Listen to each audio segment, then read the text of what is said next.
Are you thinking about planning a road trip during the coronavirus? Not sure if you should? Coming up. Where are we going next? Let's go.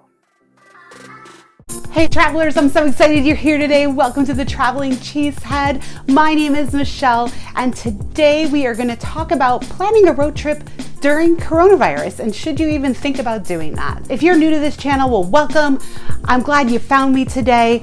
We talk about everything travel here, travel vlogs, planning tips, reviews and recommendations for destinations around the world. And like I said, today is all about planning a road trip during COVID-19. Craziness, I know. And if this sounds like information that you want more of, don't forget to subscribe. Go ahead and ring that little subscribe button right now and ring the notification bell so you don't miss a thing. All right, so we recently got back from a road trip that we took from Virginia Beach all the way out to Yellowstone and back. And this was during the beginning of August here in 2020. Now, I know it's a crazy time for travel, and those of us who love exploring new places have really been bottled up and bored out of our minds and wanting to get out and explore the world and trying to figure out the best yet safest way to do it and whether or not you really even should go anywhere.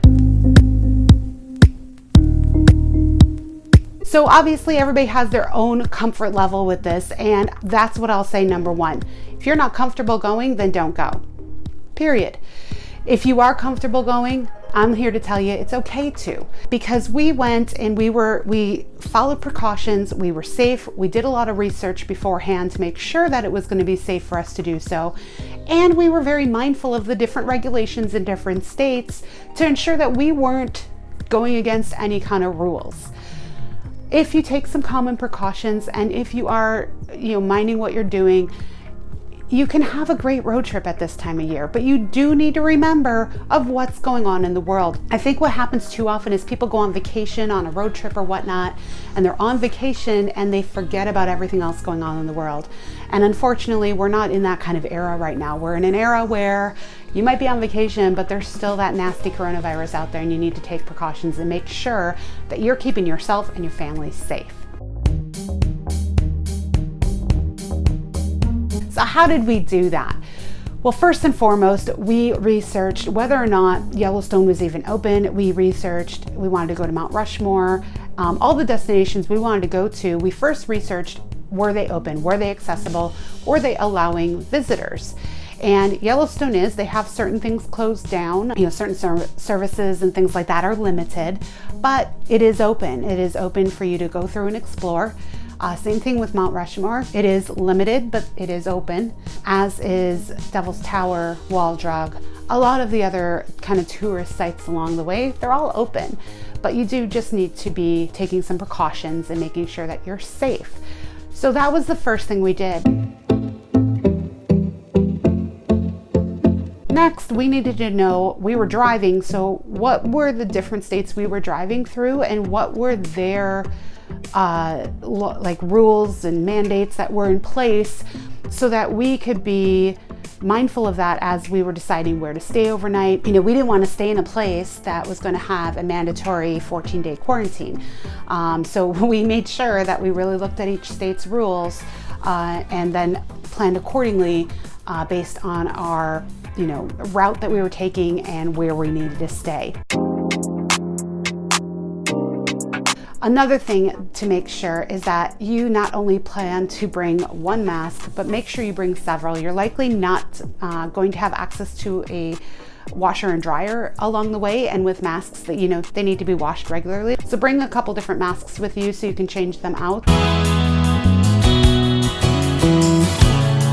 We also went to places where the outbreak hasn't been quite as bad, where the effects of the outbreak have not been quite as bad.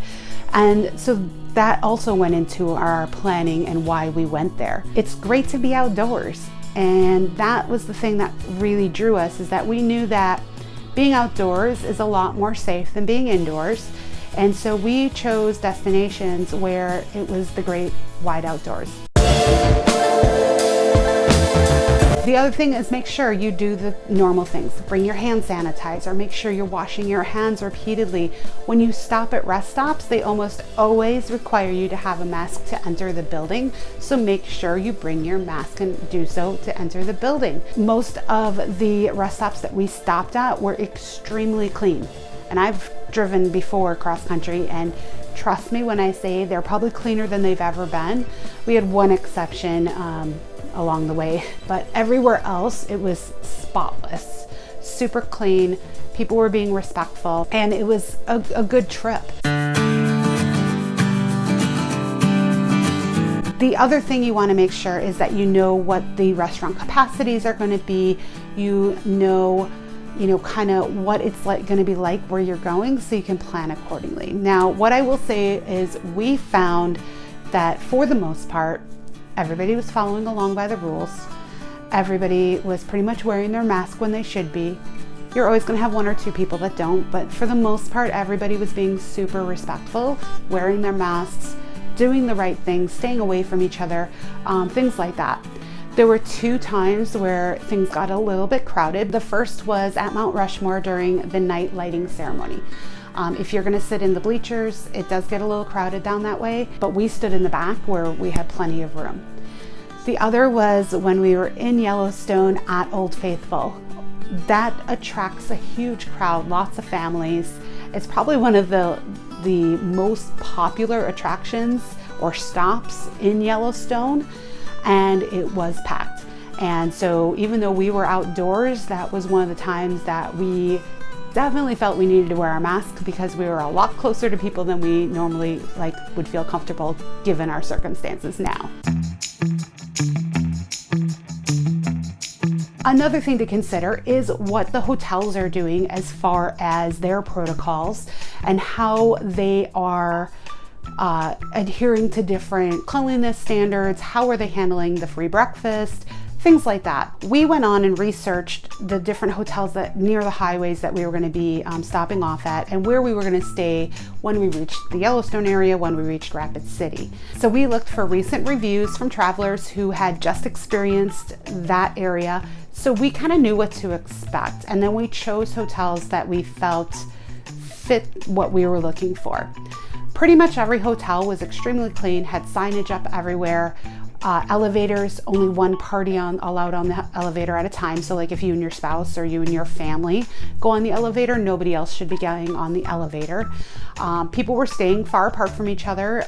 Most hotels, it was empty. I didn't see anybody in the hallways at all. And then other hotels were busy. Like when we were in South Dakota in Rapid City, that hotel was extremely busy. But when we stayed in Illinois, when we stayed in Wisconsin on the way home, and when we stayed in Ohio on the way home, none of those hotels were very busy.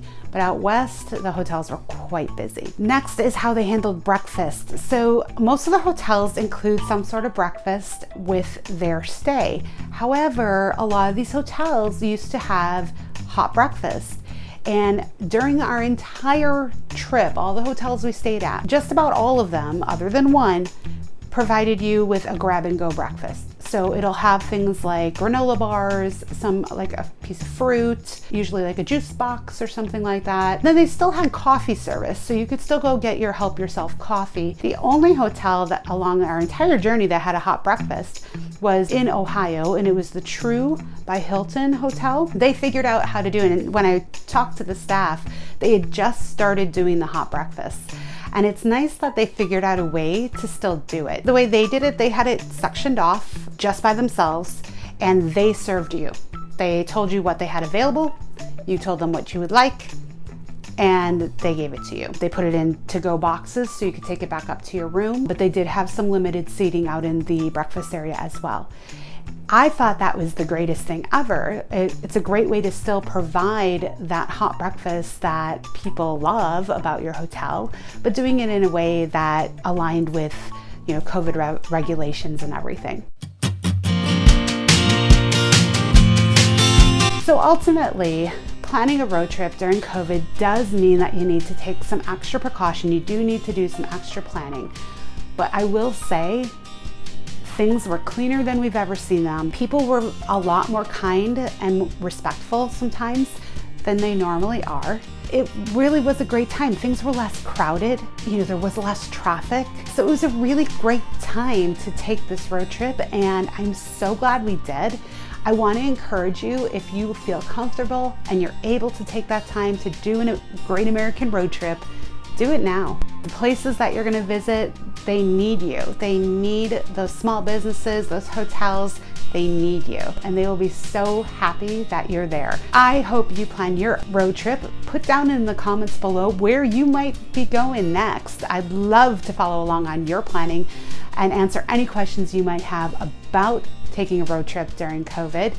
Thank you guys all for watching today. Don't forget to subscribe, ring that notification bell, and I look forward to catching up with you next time on the Traveling Cheesehead. Until next time, travel safe. Where are we going next? Let's go.